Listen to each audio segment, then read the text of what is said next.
Oh, what's up mga kakalambag? Eto na naman kami, nagbabalik si Kuya Akim, si Ate Daisy, si Ate Hana, at saka si Kuya Justin.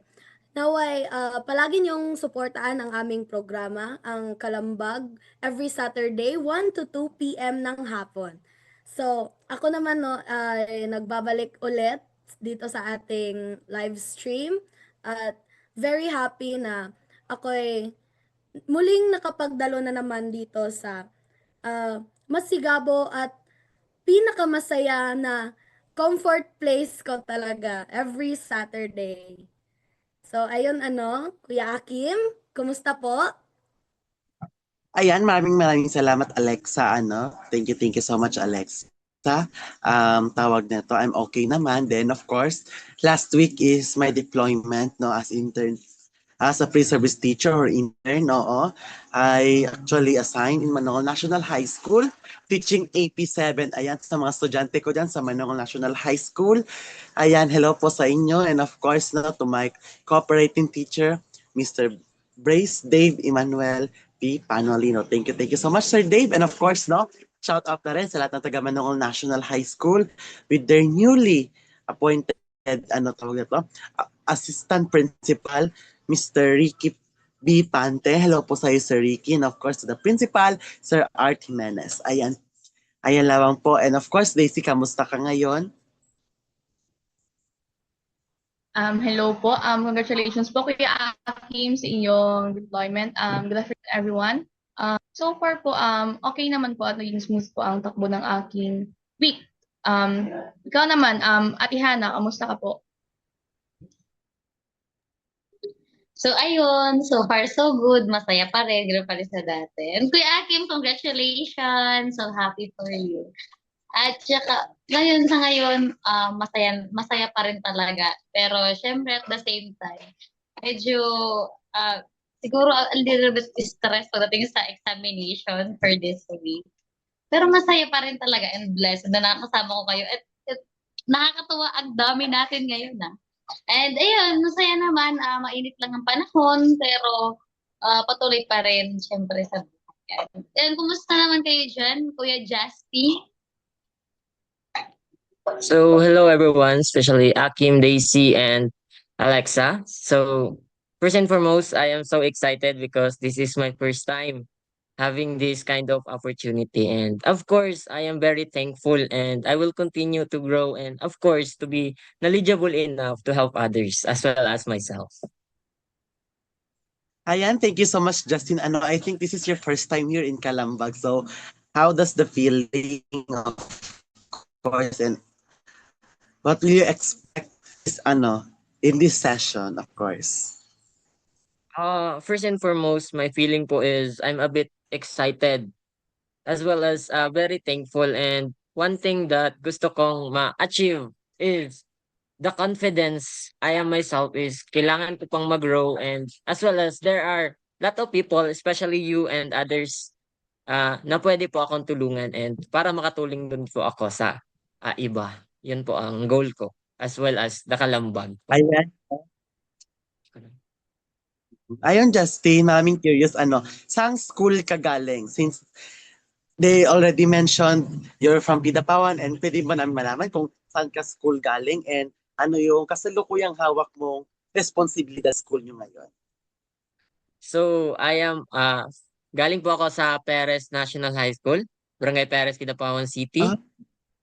As well as I am the SSLG president of our school, SSLG president of our division district, and vice federation president of Kidapawan.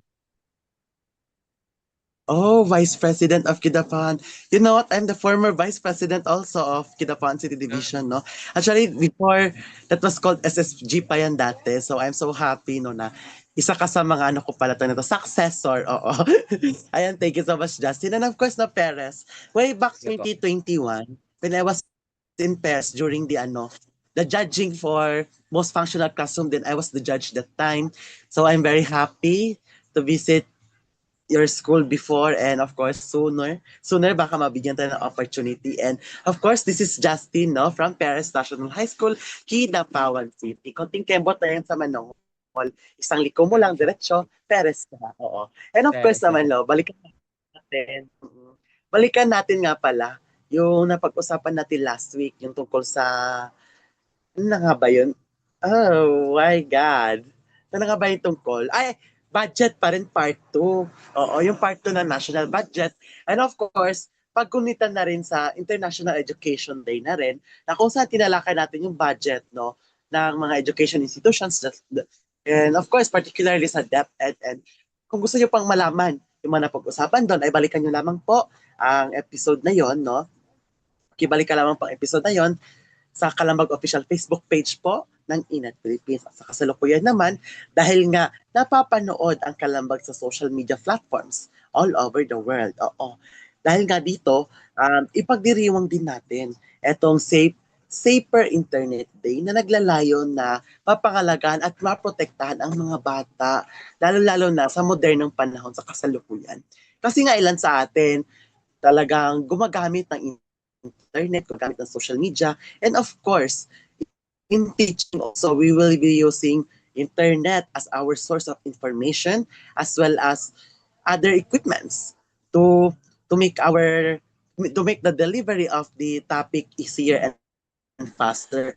So that is why, dahil nga we are catering young people, children, youth. So it's very important that we really know how this safer internet day is very relevant, especially in this generation. No? Dati ito sa EU lamang, no, European Union lamang, ngunit sa kasalukuyan, marami na ring mga bansa, no, ang nagdiriwang nito, kabilang na rin po ang Pilipinas. No? At ngayon naman, tanongin nga natin itong mga kasama natin dito. Bakit nga ba mahalaga na ipagdiwang itong Safer Internet Day? May sense pa ba ito para ipagdiwang? At bakit kaya? One, two, bigay ka ng number, Alexa. So, ang lucky na 1 to 4 number lang. natin for Number 4 today, lang. 1 to 4 lang, ha? Sige. 1 to 4 lang, Alexa. is number 3. 1, 2, 3. Ikaw, Hana, mauna. So, ayun, siguro based on the research kasi nagtingin po ako online, ang internet day is, Safer Internet Day is for February 11, hindi ako nagkasama nito, 2025. And, na may tema na So Good to Be True, Protecting Yourself and Other to Scams. Ayun, mahalaga siya na magkaroon tayo rin ng knowledge at saka magkaroon tayo ng knowledge para sa online. Kasi ang online platforms kasi at ang social media is isang pinakamalaking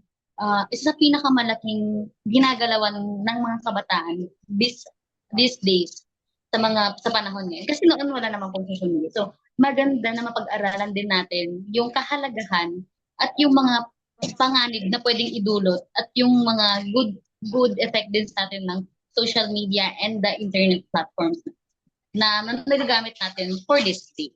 Yun, ganun po siya Kuya Akin. Back to Kuya Akin. Ayan, maraming salamat, Hana. Since parang medyo may ata si Daisy. 1, 2, 3, 4. Sige, ikaw, Alexa. Okay, thank you Kuya Akim. Para sa akin mahalaga talagang ipagdiriwang ang Safer Internet Day sapagkat tayong mga kabataan ngayon o ang ating kasalukuyang henerasyon ay talagang digitally connected at hindi naglalayong palagi tayong nasa internet, nagsa-scroll for research, for education purposes, for entertainment purposes, lahat. Tayo ay digitally inclined. So, para sa akin it's a better way to be safer kapag alam natin kung ano yung mga do's and don'ts, pros and cons sa ating paggamit ng ating browsers and ating internet. Hindi lamang para sa ating devices ang safety nito, kundi para din sa ating mga kabataan na gumagamit nito. Ayun lang po. Back to you, Kuya Akim. Ayan. Ayan, maraming salamat, Alexa. Of course, tanongin naman natin si Justin. Ayan. Hello, Justin. Justin, naka-off cam, off mic ka pala, Justin. Naka-off mic ka.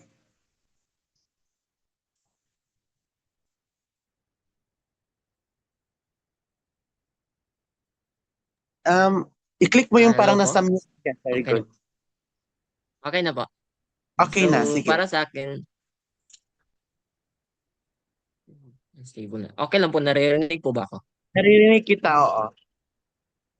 Sige. So, mahalaga po ang safer internet because, of course, as a student po, kailangan po talaga natin ng internet. And based on, if we promote safer internet, we became knowledgeable and, of course, magpo-promote po tayo ng awareness sa mga kabataan kung ano ba yung dapat at hindi dapat gawin.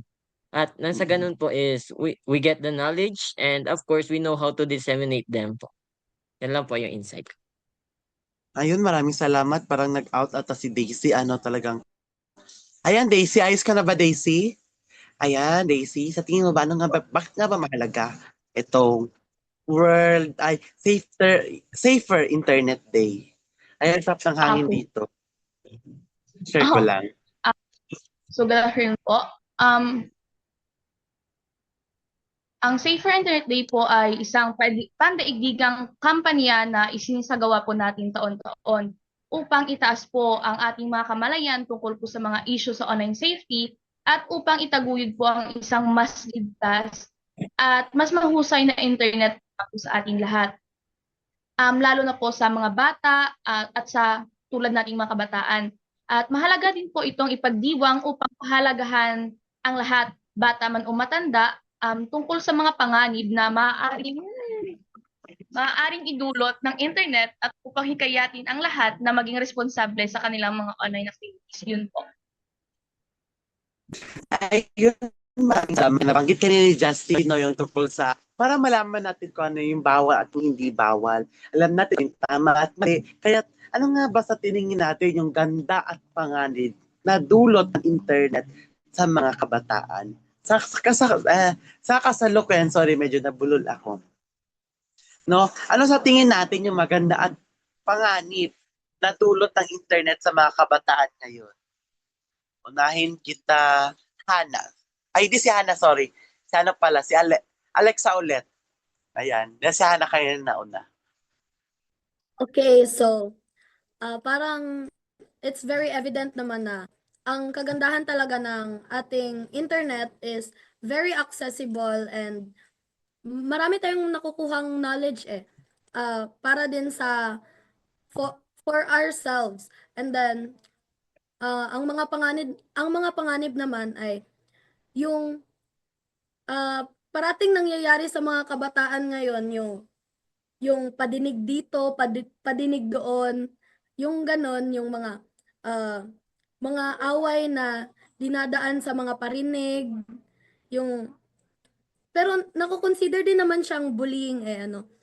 Then yung mga sites na R18, lalong-lalo na sa mga batang gumagamit ng internet, ang mga scammers at mga trollers din na naglalaganap sa ating browsers and sa ating internet as a whole. So, ang mga nadudulot nito para sa ating mga kabataan is may advantages siya dahil nagagamit ito sa ating pag-aaral, sa ating pang-entertainment, kung pwede ating venting space, comfort space. At ang mga disadvantages naman nito is ganun nga, pagiging mentally unstable, trolling, scamming, catfish, at iba pa. So, ayun po, balik tayo kay Kuya Akim. Para sa'yo naman, Kuya Akim, ano ba ang kagandahan at panganib ng ng internet pala, sorry. Sige, bago ako sasagot yan, of course, kailangan ko munang marinig yung mga sagot ninyong apat. So, sige, ikaw, Daisy. Oo, Daisy. So hello po. Siguro po ang kagandahan po ng paggamit ng internet po ng mga kabataan ngayon is ang internet po kasi isang napakalaking tulong po para sa atin. Sa tulad nating mga kabataan ngayon, ng access sa halos walang impormasyon. At tulad nga po ng sinabi ni Alexa, ay nakakatulong po ito sa ating pag-aaral at pag-develop po ng ating mga bagong skills, ganon, at nakakonekta rin po ito sa ating mga kaibigan, pamilya, at sa ibang parte ng mundo sa pamamagitan po ng komunikasyon at nagbibigay din po ito ng mga platforms para po sa pagkamalikhain at pagpapahayag po ng ating mga sarili. Yung mga panganib po siguro na dulot ng internet ay yun nga po, kabilang na po dito yung cyberbullying, exposure po ng inappropriate content, ganon, online predators, at addiction po sa social media at pag hindi po nakokontrol ang paggamit ito. Maaari din po itong magdulot po ng kagaya po ng sabi ni Alexa ng mental health, tulad po ng problema sa ating mental health, tulad po ng anxiety or depression, lalo na po kung hindi kontrolado po ang paggamit ito, Kuya Akim, yun po. Ayan, maraming salamat. Sige, tanungin muna natin si Hana. Ayan.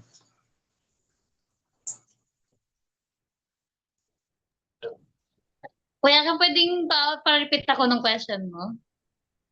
Ayan, the question is, Yan. Miss Persian, ano sa tingin mo ang maganda at panganib na dulot ng internet sa mga kabataan ngayon? Your Okay. timer starts now. Charot. Thank you for that wonderful question. Serious, joke lang mo. Pero yun nga po, back to the, sa lakas, gawin. Sa lakas, as usual po, wala kami noong tiyak na internet connection. Wala kaming wifi. Dahil noon nung panahon na nag-start pa lang talaga po kami sa Kalambag, hirap talaga kami pagdating sa internet connection. So, ayun, ang mabuti lang na nadidulot ng internet connection. Itong platform na ito, na i-share natin yung sarili nating pananaw, mga nag-share natin yung mga na-experience natin sa buhay. At the same time, nagkakaroon din sila ng knowledge kung ano ba yung dapat nilang gawin na nangyari na sa atin, i-ano din nila, na i-refer din nila sa buhay nila. So, ito rin, isa sa pinakamaganda na nagiging platform ng social media and ng internet platform yung nakakapag-connecta tayo sa ibang tao, nakakapag-communicate tayo, and the same time, hindi na tayo katulad ng dati na wala tayong gaanong alam pagdating sa internet. Isa yun sa pinakamalaking tulong din, lalo sa amin nung nasa lakas ako. So sa Justin, kung hindi niya alam, ako ay representative ng Lakas High School, which is ang ITA community ng Lakas, and halos lahat na nag-aaral sa Lakas is IPs. So ayun, ang Lakas po ay isa siyang school sa gitna ng ITA community, and wala rin siyang ganun kalaking foundation ng financial pagdating sa internet. Kaya madalas wala rin kaming wifi, so naghihirap kami sa internet. Isa yun sa pinakamahalagang naging program ng government sa Lakas dahil kailangan magkaroon ng internet access sa mga kabataan para maiayos. And at the same time, ang internet connection naging easy sa amin para magkaroon din kami ng makapag-research, mas dumali yung trabaho namin bilang mga student, lalo na kaming mga senior noon. And at the same time, nagkaroon din siya ng masamang impact sa amin dahil siguro sa mayroon yung nanibago kami sa pag-access. Mas parang na-attach kami ng sobra. Yung attachment namin sa internet, mas lumaki. So, ang nangyari, naiano namin sarili namin, masyado kami siguro parang na-attach dun sa bagong bagay na natutunan namin. And yun, may naapektuhan sa amin, like, yun nga yung sinasabi din ni Alexa na yung sa mental health, at the same time, madalas nakakapagpuyat ng mga kabataan. And then, madalas yung nagiging ano kami sa social media, mas malapit kami. So, nahihirapan kami noon na i-relate yung sarili namin pagdating na sa academics.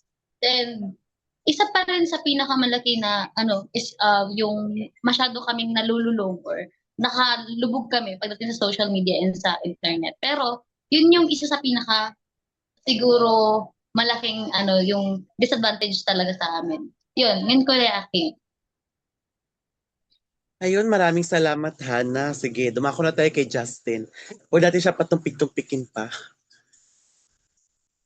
So, maganda ang internet po dahil nagbibigay siya, kagaya nga ng sinabi ni Ate Daisy, access at mga connection sa iba. So, as a student po, malaking tulong ang internet if you have other questions, mga activities, projects na hindi mo alam yung sagot, you can tap the internet po. And I think that is one of the advantages of having internet. Then, the disadvantages po na nakita ko is, we all know that halos ng lahat ng kabataan ngayon is may mga cellphone na. And kung ano yung nakikita nila sa cellphone nila is ina-apply niya sa kanilang mga sarili. And it's either beneficial ba siya o hindi is mas napapansin ko na, for example, is nagsasalita na ng mga bad words yung mga bata. They go into, for example, hindi dapat gawain ng mga bata, and very alarming siya in a way that nakakadulot siya ng negative effect hindi lang sa mga kabataan kundi sa buong mundo. And because of that po is I am being curious of paano ba natin maiimplementahan or what solutions ang mabibigay natin sa mga batang ganyan, because prone na talaga yung mga what do you call that? Prone na po talaga yung internet nowadays po, and of course I think kailangan po talaga nating maging maingat, and if you have other siblings or family na siguro dapat natin silang tulungan to raise awareness as well as others po, Kuya Akin. Ay, naku naman. Ayun, maraming salamat, Justin. No, speaking of saying bad words, parang naalala ko tuloy yung first day ko as an intern, no, sa Manongol. Like, sa kalagitnaan ng discussion, no, sa school kung saan ako na-deploy, sa kalagitnaan actually, parang may narinig ako ng ayun, bad words. Hindi lang isang beses, tatlo. So, napagsabihan ko sila. Kahit na gaano kayo kakulit, kaya ko kayong tiisin. Pero, saying bad words, hindi ko ito-tolerate yan. Sa klase ko, ayoko marinig yung ganyang words. O, kung ayoko marinig yung ganyang words. Ayun, nakinig naman sila. Oh, and I'm so proud of them. No, na talaga nakinig din sila. Because, naintindihan din nila para rin sa kanilang sarili yung ginawa ko. And of course, as a teacher also, it's very important that social media or any online platforms, no, na magagamit namin in our teaching. Say, for example, next week, we will be discuss about the World War II. Siyempre, with the use of pictures, videos during World War II, no, maganda yun na may pakita din sa kanila para, ayun, mas ma-feel nila yung topic o yung lesson. Mas ma-feel nila na, yun pala yung nangyari dati. Oo.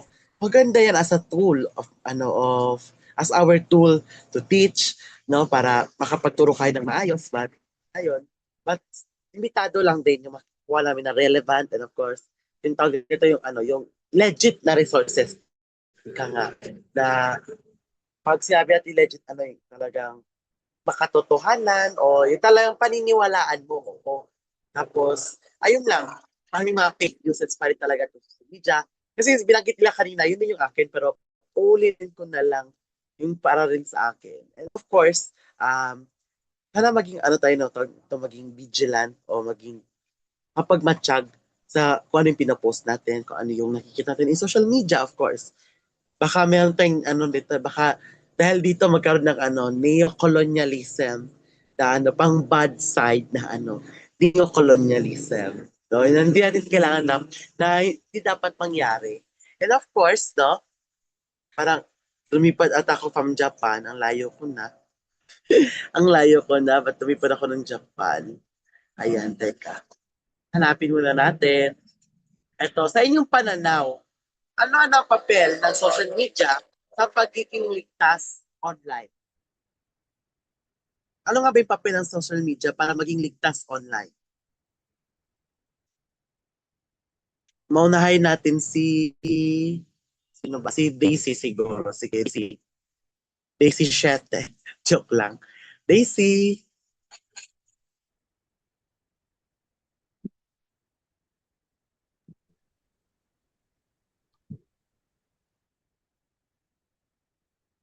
Ay, nawala sila. Ayun, sige, si Alexa na lang.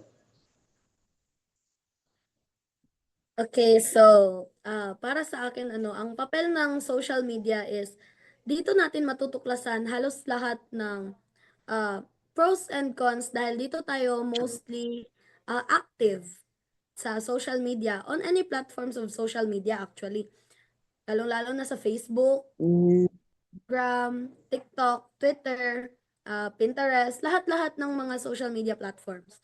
So, paano nga ba ito ano nga ba ang role nito? Ano nga ba ang role nito sa pagiging ligtas? So para sa akin, dito natin malalaman dito natin mai-experience kung ano ang mga nagagawa sa atin o mga epekto sa atin na hindi magaganda at magaganda sa ating sarili. Kagaya ng nung na-mention ko kanina at na-mention rin ni Ate Hana at ni Ate Daisy, yung pagiging, yung mga parinig na nakakaapekto sa atin, yung cyberbullying, any negative energy from social media can really play a vital role actually, a vital role sa ating pansariling aspeto, lalong-lalo na sa ating mental health. So, ayun po. Ayan, thank you so much. How about Hana? Carry pa ba, Hana? Carry pa kuya ko. So, Sige. siguro po, ang para sa akin pananaw, ang pinakamalaking role ng social media is para yung ma-educate din tayo na matuto tayong magbasa, yung sabi nga po nila yung think before you click, di ba? Think twice and think twice before you click. So, ayun, isa rin yun. And at the same time, isa rin sa role ng social media yung maging ano ba tayo doon yung makapag-move forward tayo sa makabagong panahon. Kasi kung dati may mga bagay na ginagawa, hindi na ginagawa, no, ginagawa noon pero hindi na nagagawa ngayon. Kumbaga kasi nasa modern days na tayo and we need to be yung parang mas maging tayo sa pagdating sa social media.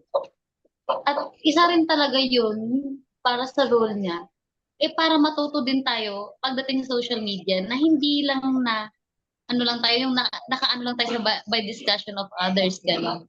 Kumbaga, yung matuto tayo but by our own. Matuto tayo para sa sarili natin gano'n. Na hindi tayo naka-attach lang sa iba para matuto sa iba gano'n. And kailangan natin matuto para sa sarili natin. Isa rin sa pinaka-role din sa tingin ko ng social media yun. Yan Kuya Aki. Ayun, maraming salamat, Hana. How about Justin? So, thank you Kuya Akim. So, ang social media ay isang malaking bahagi ng buhay ng kabataan ngayon. Kaya't mahalaga na ang pagtutok kung paano natin ginagamit ang internet at social media. Ang mga kabataan ay dapat maging responsable at mag-ingat sa kanilang posts at sa kanilang pag-interact online po. So, based on my experience po is dapat mag-set tayo ng boundaries for ourselves sa social medias and for others. Kumbaga time management po because sometimes is mas nagfo-focus na po tayo sa social media and we cannot of course we cannot hindi na po natin nafo-focusan yung health natin as well as mentally, physically. Kumbaga, nakafocus na po tayo sa social media and I think po is it is negative in a way that dapat is makontrol po natin yung social media as well as sabi nga ni Ate Hana, think twice before you click because pag na-post nyo na yung isang what do you call that? Na-post nyo na yung ano yung gusto nyo is it may become negative or positive po na makakasira sa image nyo. And siguro, and from that po is masisira yung confidence nyo as well as to interact with everybody. So, yan lang po, Kuya Aki. Ayan, maraming salamat, Justin, no? Tawag nito, si Daisy naman. Kasi nakabalik na si Daisy.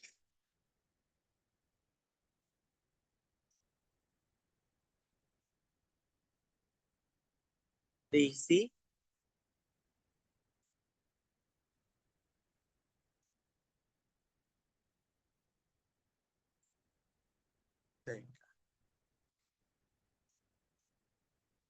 Daisy, ayan. Pasensya na ako, nawawala talaga si Daisy. Hi sa'yo, Daisy, pa nag-steady si Daisy. Ayun, parang nawala ata si Daisy, ano. Sige, balikan na lang natin siya mamaya, ano. So, dahil nga, para maging ligtas, ganun, pwede tayo mag-spread awareness. At dahil dyan, no, tawag neto, mayroon ba kayo naririnig o may alam o may nakita ba kayo nabasa ng mga cyberbullying online? O baka may maibahagi kayong halimbawa nito. Sige. Si Justin naman ulit yung unahin natin. Pwede po pakiulit ng tanong po. Hindi ko po na... Ay, sige. Ayan, okay lang, sige. Meron ka bang alam o naririnig o nakikita sa social media ng mga cyberbullying? Actually po, na-experience ko po talaga yung cyberbullying. That's why, Okay lang ba na-share mo? O ayos lang sa'yo na ma-share mo? okay lang po Ayos na lang. ma-share ko po. Sige, ayan. Sa may pahinto tayo kay Justin na i-share na yung ano niya. Yung experience niya. Sige, Justin. Actually po, I was a grade 7 student at that time po. And at that time po is nahack yung account ko. Before Oo. that, may nakachat ko. May nakachat po ako and kumbaga, there's something about it na kumbaga, mali ko din yun is na-share ko yung account ko sa kanya because bata pa din po ako and immature. So, na-share ko yung account ko sa kanya.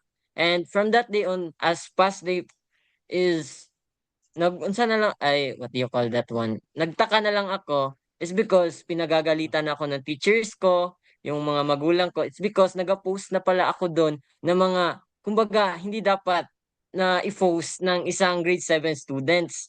Gaya ng Oo. hindi na po natin. Kumbaga example is about sex, mga ganyan po and at that time po is nasira po talaga yung image ko. No one trusted me and as well as myself po is yung self-esteem ko po is or yung confidence ko is naging low po and at that time parang hindi ko na gustong makipag-communicate, gusto ko na lang umiyak sa bed ko, sa kwarto and because of that po is malaki po talaga yung impact pag na-experience mo yung cyberbullying po.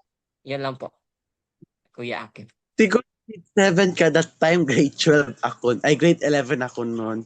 No? Sabagay kasi during that year, di pa, di ba ano pa yun pre-pandemic pa yun. So, di tayo mahilig sa social media kasi gusto talaga natin makipag-usap, ganun.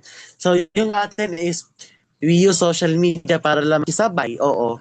May account ako sa social media, may Facebook ako, yun. Parang hanggang dun lang, pero we don't care about everything. Ganun. And, dun ko lang na may mga ganun na, kasi experience ko rin yun na hack, ganun. Tapos, nagulat na lang ako, nagtitinda na ako ng tosino sa Taiwan. Oo, experience ko yan, oo. Titinda na ng tosino sa Taiwan, ay ano to? Nahack kasing account ko. Tapos napalitan, hanggang sa dumating yung panahon na parang nagulat sila sa akin, ba't iba na yung profile niya? Ba't yung babae na malaki yung boobs, gano'n yun, napaka-pretty. Parang layo sa realidad, oo. So, ayun, Pero at least may other account pa naman ako that time. Then, of course, doon ako nag-hire ng ano ko, na nahack yung isa kong account. And ayun, na-redeem ko naman yung sarili ko. And actually, ano na rin, kasi ako, magpo-first year college na rin ako nun. So, ayun, kaysa kay Justin, na grade 7 pa siya nun, syempre. No, talagang kailangan talaga niyang gabay. O, for sa mga grade 7s natin, o dun sa mga, may mga magulang natin, no, na yung mga anak nila ay may social medias, kahit malaga na, patnubay at ang kailangan ng magulang para sa mga batang gumagamit ng social media. Oo. Rated PG yarn. O, sige. Dumako tayo kay Hannah. Sige. Kaya alam ko parang pareha kami ng situation ngayon ni Hannah. So, ayun. Yes, story time joke. Hindi, ayun na nga po. So, pagdating sa ganyan na mga situation, as usual, bukod sa discrimination, marami talagang napakalaki ng mundong ginagalawan ng tulad ko bilang isang estudyante rin tulad nyo, naranasan ko rin talaga bukod sa online, bukod sa yung sa personal, talagang bullying is the most siguro worst na nangyari sa akin. So, siguro kung hindi ako nagkakamali, grade 8 ako that time. And yes, naranasan ko talagang bullying na talagang nilalagyan ng basura yung bag, yon. Tapos, actually, pinopost pa sa social media like, yung, di ba sa social media, let's mention like, ako lang ba yung may kaklaseng ganon, may ganun klaseng kulot, may kaklaseng maitim, ganon. So, ayun, naging karanasan ko yun ng almost 2 years. 2 years kong tiniis dahil nga, malakas naman kasi po yung loob ko. And yun nga, nagkaroon ako ng ganong experience that time. Pero at the same time, dapat hindi talaga natin maranasan yung ganong bagay. That's why, kailangan natin mas maging resilient and educated pagdating sa ganyang mga bagay.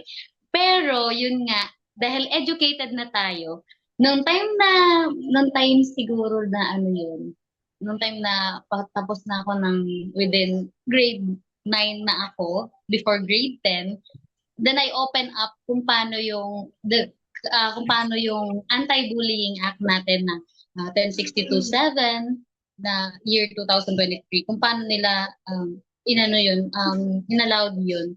So, mas naging naman ako na, pampante ako na tama naman yung sinabi ko that time. Pinagtanggol ko sa sarili.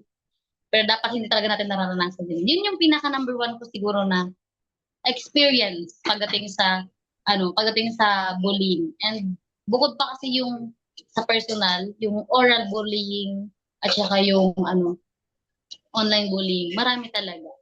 But at the same time, dapat hindi talaga natin nararanasan yun. And napaglabanan pa rin. Yan, Kuya Aki. Ayun, no? Maraming salamat, Hannah. Sige. Si Luis naman kaya, no? Baka meron kang alam o tawag nito, nakikita tungkol sa cyberbullying. Ang pinaka-hate nating lahat. So far, wala naman akong na-experience or may kakilalang naka-experience. But personally, yung mga nababasa kong comments, like hate comments lang naman about, yung makikita mo sa TikTok, yung yung mukbang ng mga Bisaya, yung ganong trend, napapansin nyo ba yon yung sa TikTok? Kayo, parang discrimination ba sa mga Bisaya yung ganon? Kahit na parang no negative intentions naman, pero parang ang dating kasi sa atin is nagiging negative siya kasi parang buong pagkatao mo yung ginudge. At para sa akin, it's very insensitive and supposedly dapat talagang we think before we click. Sabi ka ni Ate Hannah, think twice before you click.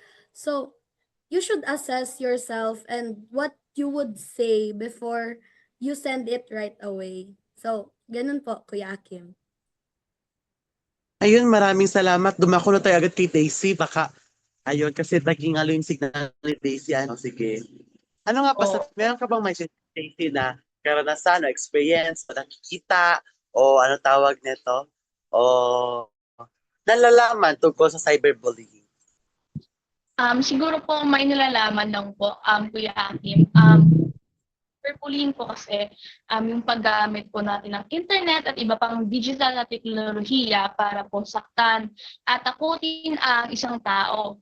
Kasama po nito sa halimbawa nito ang pagpapadala po ng mga masasakit na mensahe, pagkakalat ng mga chismis o nakakahiyang mga larawan po, Kuya Akim. At paggawa po ng mga peking account nga po para po manloko o manharas o mang-scam po, Kuya Akim.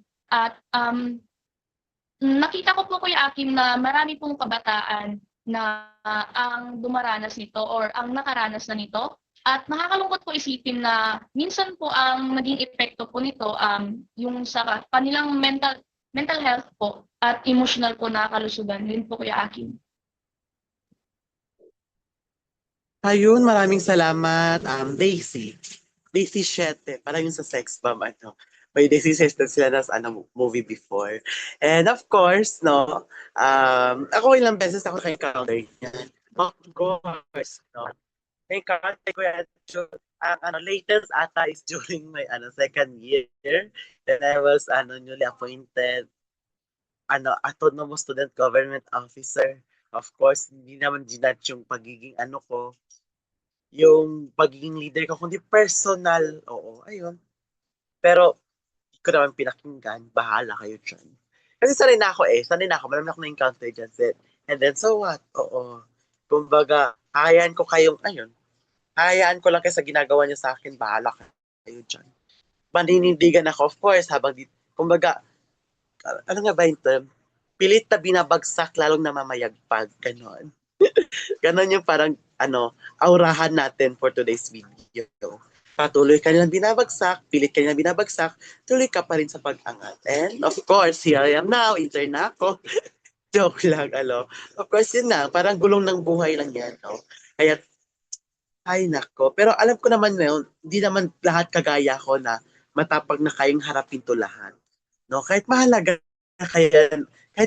no na malaman natin kung saan tayo hingi ng tulong, kung kailan tayo dapat humingi ng tulong, at sino dapat nating lapitan. Kahit ano ang pwede mong mairekomenda para matulungan ang mga biktima ng ganitong karanasan.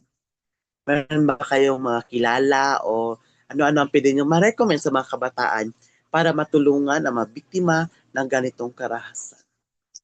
Sige, si Daisy. Dalian natin si Daisy. Ayan. Priority natin si Daisy. Daisy. Yes po. Chef. So, una po, syempre, kung matakot magsalita, syempre, Kuya Akim. Yan po ang unang hakbang ay ang pag-amin po sa isang taong ating pinagkakatiwalaan, kagaya po ng ating mga magulang, guro, or ating kaibigan po. Pangalawa po siguro, i-report po ito, katulad po ng cyberbullying, i-report po ito sa ang mga insidente sa social media, platform o sa mga otoridad po, Kuya Akim. Pangatlo po, i-report po ang bully. Huwag po hayaang makaapekto po ito sa ating, huwag po hayaang makaapekto yung mga masasakit po na salita na sinasabi nila at i-block po ang bully po at huwag na po hayaang makipag-ugnayan pa po sa kanila po, Kuya Akim. At last po, siguro po humingi po ng tulong. Kung kinakailangan po, humingi po ng tulong sa ating mga kaibigan, magulang, o mula po sa isang counselor o therapist po. Yun po. Ayun, thank you so much, no? Sige. Dako tayo kay Hana. Baka meron ka mainit dyan, Hana, ilabas mo na. Lalo na sa community nyo, Hana, ha? Sorry. Ayun. So, kasi nananatili pa rin naman po kasi kami yung kahit anong mangyari, tuloy pa rin sa buhay ganun. So, naalala ko, may naalala po tuloy ako yung sabi nila, gusto ko kanya yung mga, may joke sila dati na gusto ko yung mga kulot kasi yung mga kulot daw po na katulad namin kasi pag daw nagsusuklay daw po kami ng buhok, lagi kami nakangiti. Ang hindi nila alam, pag nagsusuklay kami ng buhok, dahil nga kulot siya, masakit siya sa buhok. So, nakangiti talaga. Ganun yung siguro mo namin. Mm. And at the same time, yun. Go ahead. Kasi na may commercial. So, ayun. So, yun yung joke po nila dati.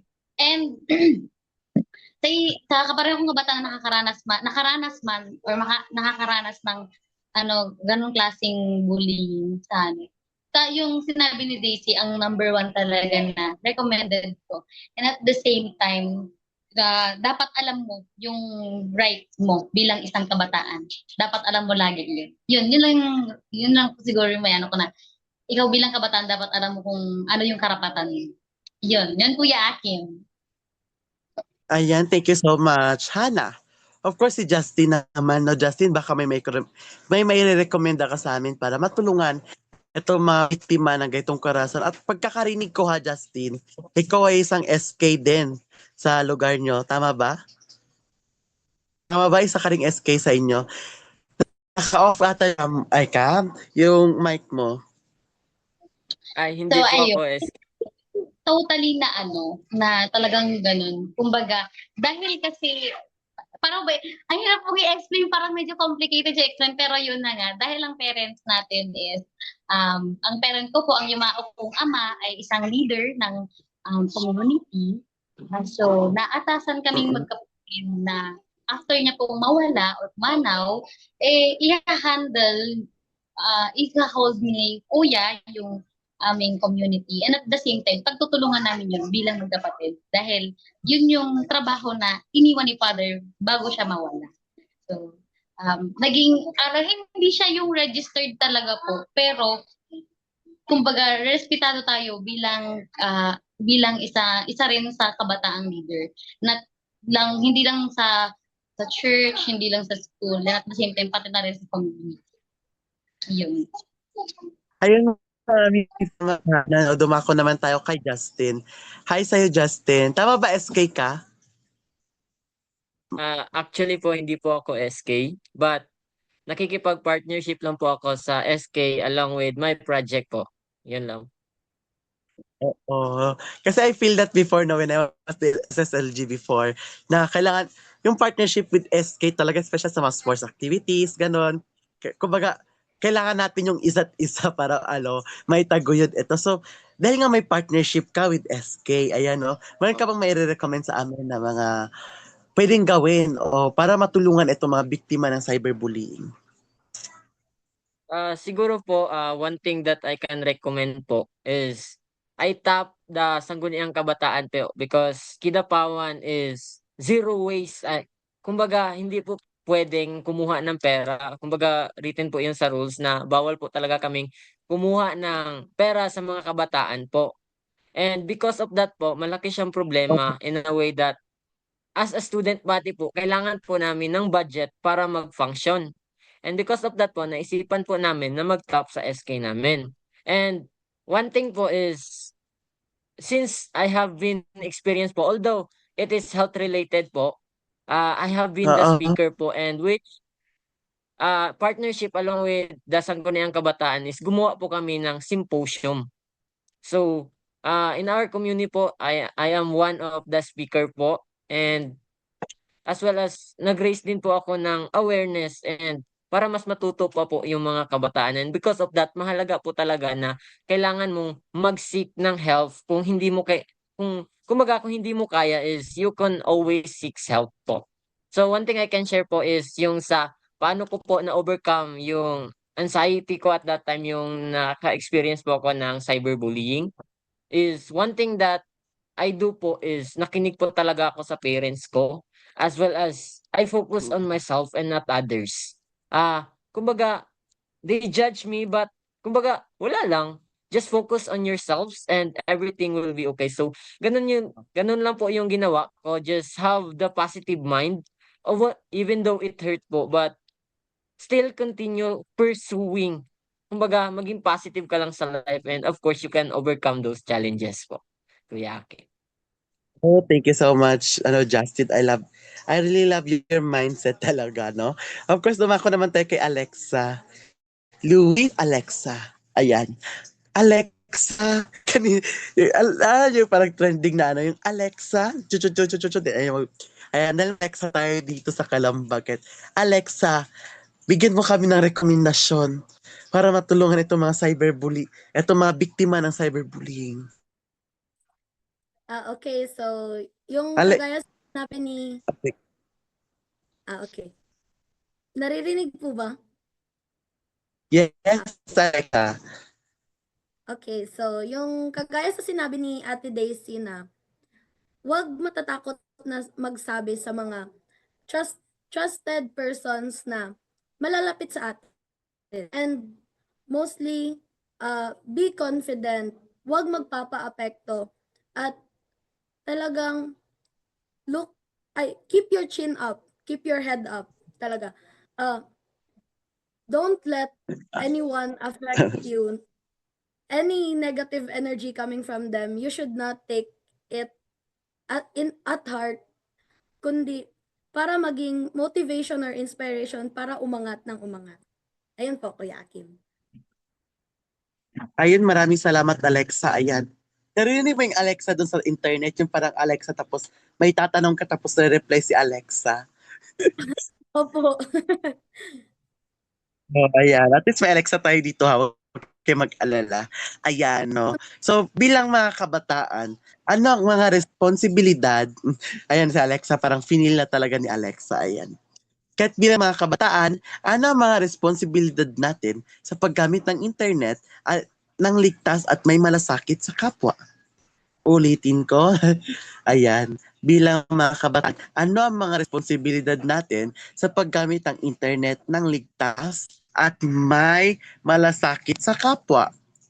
Sige. Si Justin ulit unahin natin.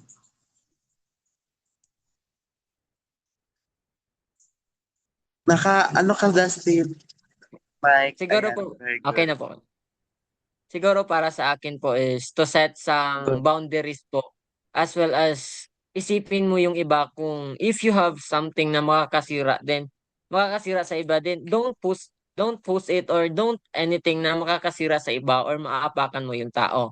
Then first thing is foremost is dapat if you have boundaries on yourself is dapat ma-maintain mo yun, and dapat is stay consistent ka po, because of course staying consistent is one of the virtue or the key po para makakuha po tayo ng brighter future ahead of us. Yan lang po. Ayun, maraming salamat, Justin, no? Sana all may malasakit. Charot. Sana all isipin ng iba. Hindi. Isipin ng iba na way na magmamalasakit tayo sa kanila, no? Na para hindi lang man tayo yung tawag dito, hindi mapahamak, maging sila ay maging ligtas, of course. Sige, si Daisy, habang malakas pa yung signal niya. Daisy, baka bilang kabataan, ano ang mga responsibilidad natin sa paggamit ng internet ng ligtas at may malasakit sa kapwa? Okay po. Bilang isang kabataan, may responsibilidad po tayo na gamitin ang internet ng ligtas at may malasakit sa kapwa. Dapat po tayong maging responsable sa ating mga online activities at iwasan ang paggawa ng mga bagay na nakakasakit po sa iba. Dapat din po tayong maging mapanuri sa mga impormasyon na ating nakikita online at huwag po basta-bastang maniwala sa lahat ng ating binabasa or nababasa. At higit po sa lahat ay dapat po tayong magtulungan upang lumikha ng isang mas ligtas at mas mahusay po na internet para po sa ating. Yun po. Ayun, wag basta-basta maniwala. On the 4D, right? Ano ba? Nakalimutan ko sunod. Right? Tayo nito. Yung tamang resources, right resources, o yung mga credible resources. Na especially sa internet, daming, kahit ako, kung may nababasa ako, hahanapin ko talaga yan, no? Para sa gayon ay, hindi tayo mabudol. Walang mabubudol for today's video. And of course, mas mapapalo natin. Mas makakatulong tayo na mag-spread ng good informations, ng legit informations, of course. Sige, si Alexa muna, sige. Alexa, charot. Pwede pong pakiulit ng tanong, Kuya Akim. Sorry. Yes, yes. Alexa, ano ang mga natawa tuloy ako. Ayun. Alexa, ano to? Ano, ay hindi. Alexa, bilang mga kabataan, ano ang mga responsibilidad nating mga kabataan sa paggamit ng internet ng ligtas at may malasakit? Sa kapwa, of course. Thank you so much for your wonderful question. So, para sa akin, Sige. ang mga hakbang na dapat natin sa pag-ensure ng safety ng ating sarili at lalong-lalo na sa ating kapwa sa paggamit ng social media is ang paulit-ulit nating sinasabi ngayon, ang think twice before you click. Lalo na sa kung ano ang sasabihin or i-share online. Dapat talagang magiging mindful tayo if makakasakit ba tayo or makakaapekto ba tayo sa tao o sa ating kapwa. I-assess rin natin ang ating sarili kung talagang dapat ko ba tong sabihin? Tama ba na sabihin ko to?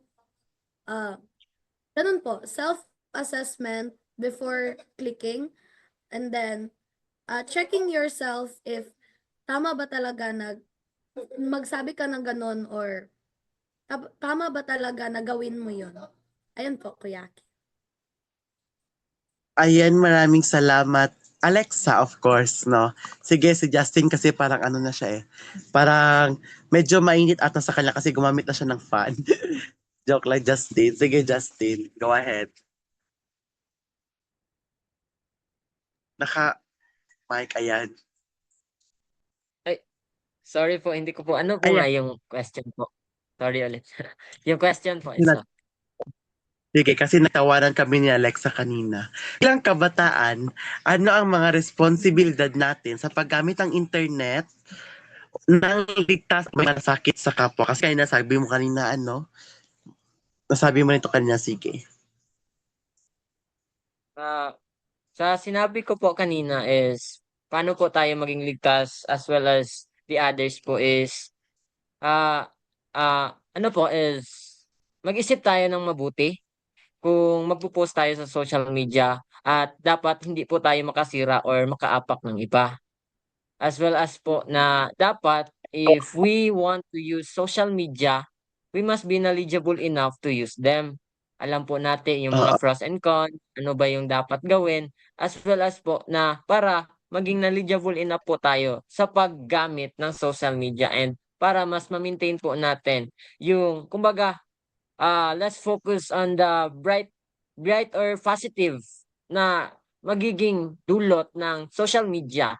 And I think that's one of the answer po or keys na makakatulong sa mga kabataan as well as sa atin po. Oo, no? Kumbaga, when your right ends, the right of others begin. Yes, may freedom ka mag-post ng kung ano-ano. Pero kung makasakit ka ng iba, maka-damage ka ng karapatan ng ibang tao, hindi na tama yon. Everything has its limitation talaga. Yung tama yun, Justin. No, lagi nating isipin no, na kung talagang dapat ba ating itong i-post. Of course, kay Alexa rin nabagit. Of course, dapat na itong pakita ng mga bata. Lagi nating isipin yun, mga kabataan sa kalambag.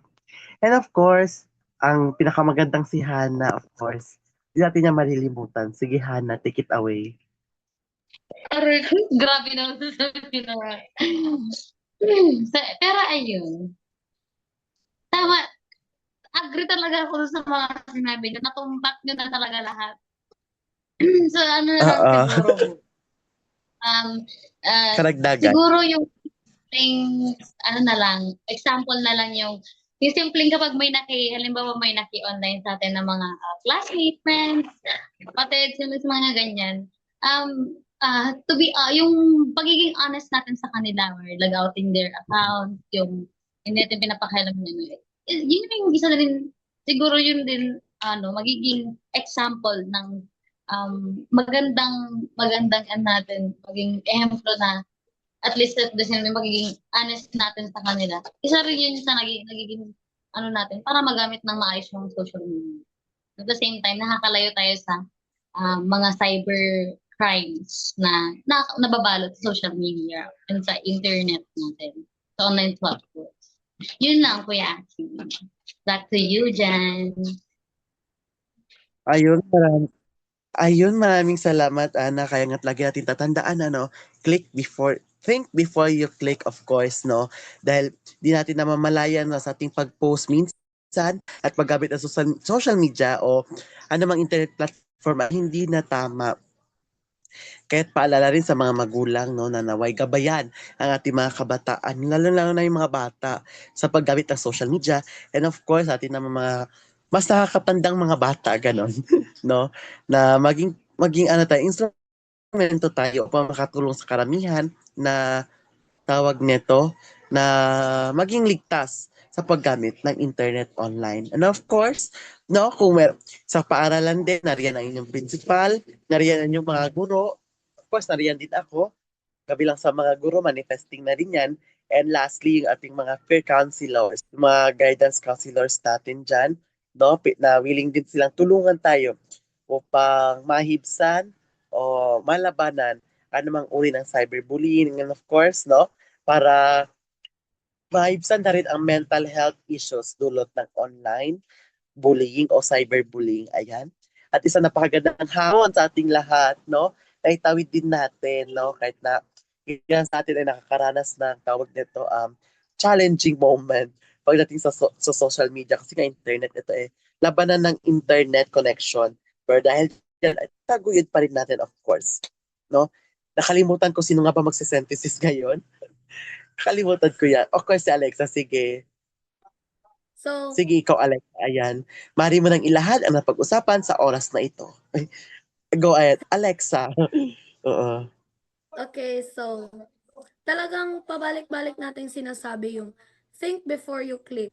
Lalong-lalo na sa ating mga kabataan ngayon na digitally inclined at always active sa mga social media platforms.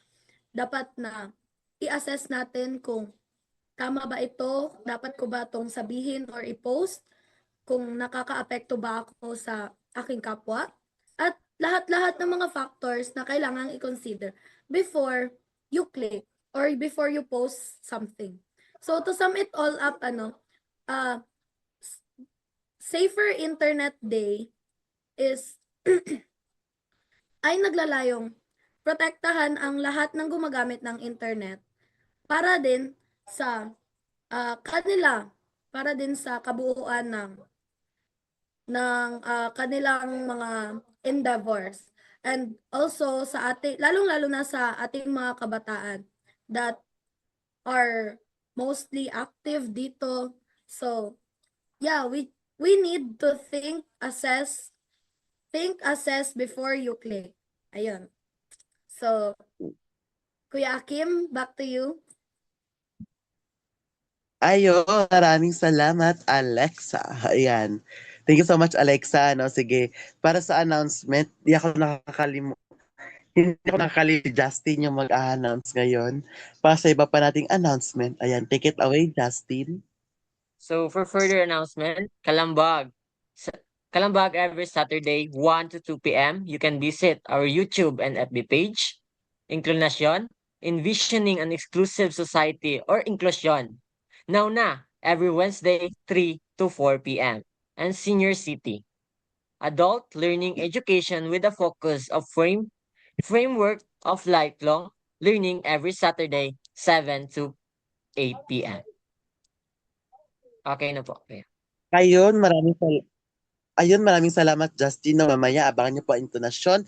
And of course, kung gusto niyo po mapanood ang iba pa naming mga videos o iba pa naming mga episodes po, bisitahin niyo lang po ang Kalambag episode page. Kalambag official Facebook page din po. At huwag niyo pong kakalimutan na mag-like din po, share, subscribe sa Kalambag official Facebook page, sa Inat Philippines at sa Lapis Siso, of course, no, na naging partner ng Inat Philippines sa anumang larangan ng edukasyon. Ayan, muli po, ako po ang inyong lingkod. Ako po ang inyong Kuya Akim. Kasama dyan, of course, si Justin, Alexa, Hana Montana, charot. Hana Hanali. And of course, si Daisy na talagang nilaban ang internet connection. At ito ang Kalambag. See you next week and God bless us all.